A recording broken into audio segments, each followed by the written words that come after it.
I wanted the rain to let up. It rained on us. We didn't go anywhere. I'm sorry. Oh, I'm still here. I get what you're trying to do. You're trying to... You came over here because you're not done trying to position yourself higher than me, just because I think different. I don't want to be higher. I left. Why are you even here talking to me? We don't agree on anything. But how do you know that? Because I know, because the way that you defended people that were saying things to me that I found offensive, but in the same breath, you're not letting me finish. Okay, I have a problem when people don't let me finish. Okay, you were defending people that were saying things to me that I found offensive, but I bet in the same breath you would turn around and say, Black Lives Matter, I love black people. But when a black person gets shut down by a bunch of angry white people, calling me a sellout and a traitor to my race, that is literally racist. No one in my life has ever said that to me before, by the way. I just want to point that out. Only people who hate Trump have shown me racism. I'm not saying all Trump supporters are good. I'm not saying all liberals are bad. But every single racist person I've met in the last 3 years all hate Donald Trump. And I don't understand that. I just won't understand. That's why I come to things like this. I'm from America. Oh, you mean state-wise? I'm from Colorado. I'm from Colorado. I lived in Minnesota, and now I live in Florida. So I've had a very broad spectrum of experience, and I've met a lot of people. And when I lived in Minnesota, that was the most liberal place I ever lived in my life. Really? Yeah, and this is before I knew about politics. I'm thinking, yeah, this is great. Obama's president. I've heard nothing but great things about Democrats. But then when I got up there, it was like the soft bigotry of low expectations. A lot of white liberals really treat black people like we're kids, like they think we're dumb.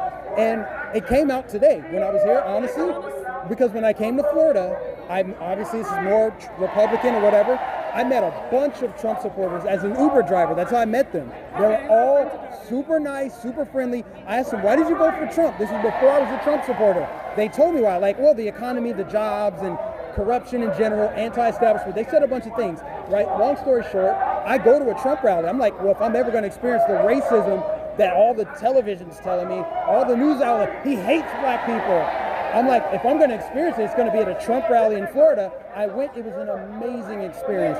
And this was in Tampa back in 2018, beginning of 2018. And ever since then, I've been coming to rallies like this because I am exposing a blind spot on the left. A lot of people who think that they're super great people, and I'm sure maybe they are, a lot of them are. A lot of them are a lot of people are very deeply racist in their core, and they don't understand it. They think of black people, Democrats, they're like, you're a sellout, you're a coon. I've been called a coon, I've been called an Uncle Tom by white people. It's a racist derogatory term from back in the day.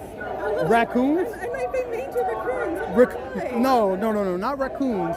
It's a derogatory term to describe a black person who they think is acting out of line. And so I have a problem with that. So I come out here and I expose that. I would prefer to have conversations like we're having now where it's civil, even though we probably rigidly disagree on a lot of things. But at least at the end of the day, it doesn't matter. It doesn't matter what nationality you are. You're still a human being. You're here in America. You're here for a cause. It's disagreement. Our diversity in Australia is a lot richer than the diversity in this country. What kind of diversity? Well, as in people from all different nationalities that don't actually, like the race thing here annoys me. I agree. People, like, call people black and white. If you did that in my country, if you said that someone was black, that's racist. Yeah, well, I would disagree with that. I mean, if you're identifying them, like, what did the assailant look like? Okay, it was a white guy or a black person. And it's institutionalized racism because in every single form that you fill out, you have to say what race you are. Yeah. So I have to fill out, they tell me you're white. Why am I white? I'm Australian, I'm Pacific Islander, right? Yeah.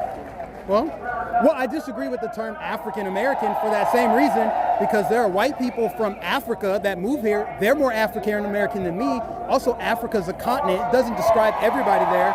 If a black person from Africa moves here, they would say they're Nigerian, Somalian, Ghanaian, African right? American is because you've lost your heritage. You don't know where you've come from. No, but that term, and see, this is the thing. I like to interpret that for myself, and I feel like a lot of white people in academia have decided what I should think, how I should view the world. This is true. Yeah. You're kind of saying it right now, like I've lost my heritage. Like, my heritage is American. I'm from the United States of America. I'm an American citizen.